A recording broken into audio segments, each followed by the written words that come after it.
office. We worked really around the clock on developing information based on the actual escape, going all the way through, and piece by piece, we were able to see how they escaped and look for people that may have assisted them. And as you already reported, back in the beginning, on 5/10, we arrested Hurst's female that was associated to Hurst, and she was charged, Ziana Stallings, with assisting them and ordering them transportation that moved them away from the prison. As we reviewed video, we were able to identify a Jose Flores Herrera, who was an inmate inside, but he acted as a lookout, and he moved them and helped them elude guards and leave the building. As that investigation kept going, we took Mr. Grant into custody, and then we were able to develop information about a Michael Abrams, who had also assisted Hurst in leaving the area. He was taken into custody this week on Monday. Those arrests were all associated and all charged with assisting them in the escape. The events, that arrest and more information that we developed led to the events that occurred today. Today, the marshals will explain, but they were able to take Mr. Hurst into custody without incident, West Philadelphia. He was stopped with his mother and brother. We are in the process now of charging his brother. I'm not going to name him because we're not through with those charges yet, but later on you'll get information on that. And again, I just want to thank all our assistants on this, people from the public that listed tips, because based on that, this was a very quick amount of time. We were able to find both individuals, and no one else was injured or affected by this. So thank you.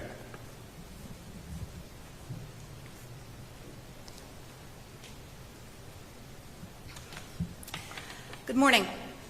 My name is Leandra Rattacco. I'm the Chief of the Special Investigations Unit at the District Attorney's Office. I'm here with Chief of Homicide Unit Joanne Pescator, and we also would like to invite up the two main investigators from our unit who's been working so collaboratively with all of the agencies in Philadelphia, Jeff Palmer from the Gun Violence Task Force, Brett Sikosian from the Special Investigations Unit, and Liz Amoroso as well from the Gun Violence Task Force. As you can see, this has been a very collaborative effort between our agency and all of the other agencies in Philadelphia. For that, we are very grateful. We have been able to put this information together. It's flowed very quickly, and as people have been working basically around the clock, and we are very pleased that these escapees and their conspirators have been arrested without incident. As far as the additional investigation, it is ongoing, and as a result, there is little that I'm going to be able to share today about other steps that we are going to be taking, but I can assure the public and the press that this is going to be an ongoing concern with the District Attorney's Office and police, and we will be able to update as soon as we can.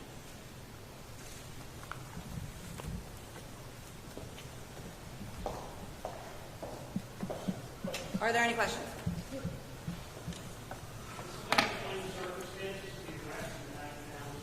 I'm sorry, could you repeat that? Circumstances of the arrest and how you found it. I would have to point that to the marshals.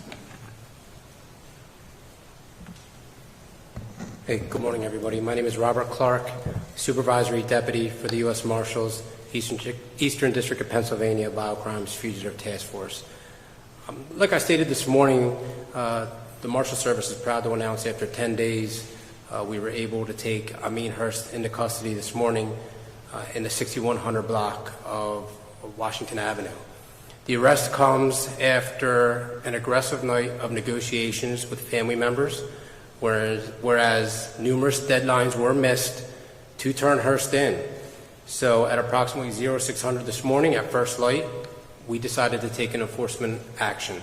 That enforcement action including setting surveillance teams up on residents we believe Hurst to be presently in. At around 8:30 this morning, we identified Hurst coming out of a house on the 6100 block of Washington Avenue and enter a vehicle with two family members. At that time, a vehicle containment was conducted as the vehicle tried to pull off the block, and Hurst was identified and taken into custody without incident. We just wanted to reiterate here, over the past 10 days, we've made 2 arrests, 2 escapees, and 2 other people who were culpable in the escape. And for all 4 arrests, we're proud to announce not 1 iota of force was needed. It was, that we attribute that to the training that the Marshal Service gives, to the knowledge of our investigators, to the experience, and it's something that we take pride in, that in 10 days we were able to get 2 escapees in custody without any use of force. I said it this morning, we want to thank the media, we want to thank the public. This is a manhunt that expanded 10 days, 3 states to include Pennsylvania, Delaware, and New York.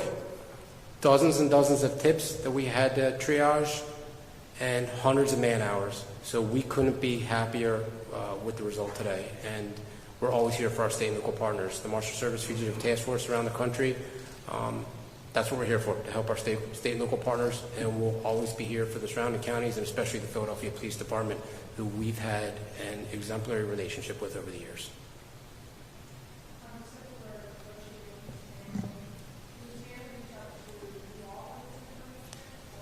So we had interviewed the family members during the course of the investigation, and we received a phone call early yesterday evening stating they wished to surrender Mr. Hurst. One deadline had passed. There was sporadic communication. It was early morning hours. Another deadline had passed, and then a third deadline had passed right before sunset. And at that point, it was my decision that we needed to go out and shake the tree a little bit, go after places that we thought Hurst was presently at. And fortunately for us, and unfortunately for him, he came out of the right house.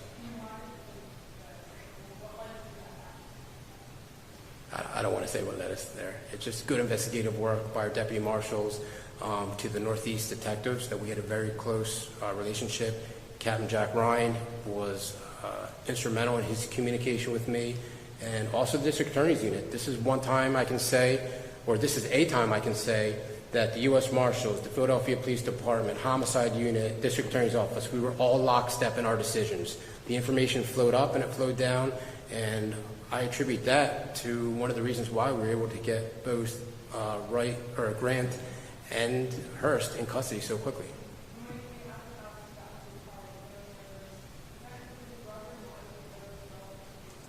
One of those family members was the brother, and I believe, I'll just say one of the family members was the brother. I didn't know if we revealed anything as far as charges or what's happening with them, but one of those family members was the brother. This may be more for the President's Sure. office. Can you just give us, because it may be a little connection between all of the people? I understand that there's one of the names of the lookout, but can you give us a little bit of pieces of the puzzle? I really gave as much as I can give, but I'll try to give it again. It's an ongoing investigation. The initial female, we know she was in communication with them and probably arranged some transportation, right? The other individual was a lookout. I explained that. We had him on video. He never left the prison, but he contributed to them escaping, all right? And the individual we arrested, Abrams, he was part of helping Hurst leave the area, and he was associated with Hurst after he escaped the prison. So he assisted him in moving around. So that's what we have at this point. As far as the brother, not charged yet. The district attorney's reviewing everything. If charges are approved, we'll get that out to you. And then is there a look inside the prison to see if there was any help inside the prison? The investigation is ongoing. The answer is yes, and we're not able to give more details about that at this stage, but we hope to in the very near future. And to be clear about that, I mean prison officials. I understand. Okay. I know, I'm just making sure. Yes, thank you. Yes, the investigation is ongoing into what happened, because we need to be able to track it back. We need to be able to figure out how this kind of thing could happen with where we are today in Philadelphia, so that we can ensure that the prisons and the community are safe for the community at large and for the people who are in the prisons. We need to be able to address the whole issue. And I can say definitively that I expect this collaboration will continue, not only with PPD, but also with the mayor's office and some of the other entities that we've been in contact with. So we hope to be able to answer that question shortly.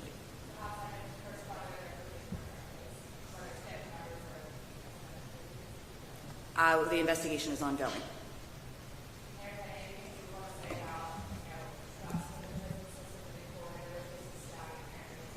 Well, I mean, we've had incidents like this, not this, but stabbing we've had before in kind of violence in the prison. We are short-staffed. Prisons around the country are short-staffed, as police departments are, and we're trying to encourage people to go into those professions. And we do have a personnel problem as far as numbers. But I can tell you for sure that Commissioner Blanche did not conduct 3 bed checks. Somebody conducted 3 bed checks that either can't count or could count and did something wrong.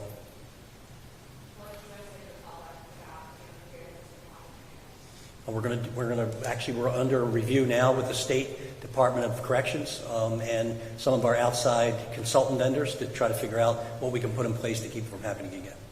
There's also some critics that say that they didn't raise an alarm as soon as they figured this out. There was an hour lapse between the time that they actually called the Philadelphia Police Department and the prison officials found out. Like, kind of in that spirit, how can you make the public confident that the next time, if this were to ever happen again, if you would alert the community specifically? Well, Good afternoon, Timur Alexander, Managing Director. I think as the mayor stated, we're conducting an internal review on everything that happened, both operationally and looking at the facilities conditions and assessments. So I think once that review is done and we're able to present that to the public, I mean, we just want to make that as extensive as possible. It was unfortunate the way the situation happened, and we didn't have time to notify both, I guess, the city at large and those residents that's near neighbors, and we don't never want that to happen again. And additionally, some of the advocates, they're very concerned about the prisoners themselves. They're not getting the adequate care, they're not getting food necessarily, they're not restricted lockdown, and they're concerned about their own safety. Like Kelly just said, there was a stabbing the other day. So how can, even for people who are in prison and their families, how can you? Yeah, I think we look at all of that, right? I think we look at the prisoners themselves. I think we look at the conditions to where the employees work at. And this is something certainly we've been working on. You heard the mayor talk about staffing challenges, but we've been working to have folks have adequate out-of-cell time. Certainly that's been a part of a federal lawsuit and the monitor that we have. So we've been gradually working on improving that. I think we've improved that. Certainly for security reasons, we had to lock down the whole system. After this happened, that security was lifted on Friday. I believe visits are already restarted in place. Phone calls are in place. While that was on lockdown, we made sure folks had extra meals. We made sure we would communicate not only to staff, but also to residents, because it was important, right? It was important to have them understand what was going on, what the conditions were. We know our staff and they are challenged. That staff is, those folks don't have the ability to work from home. They have to come to work during the entire pandemic. And we had to support them. So the mayor talked about staff, and we're trying to work on a plan to help staff up and to help entice people to get into this prison systems. We've worked on changes along the way around operational, like looking at 12-hour shifts versus regular 8-hour shift, how we can get support for those folks in there. All of that is a part of this big effort that we're doing to kind of operationalize prisons, and we share the concerns with advocates and families, which is why I think after this incident, you really saw us communicating a little differently to everyone so they knew what was going on. Is there a lack of confidence in Blanche Carney as a person? I don't believe so. I think we're all working together. Blanche has been hard at working this and helping to have the state folks do the review. Her and her team has been accessible and open to all of the stuff that's been going on out there. We as a system, we're looking at how to get this right as a system.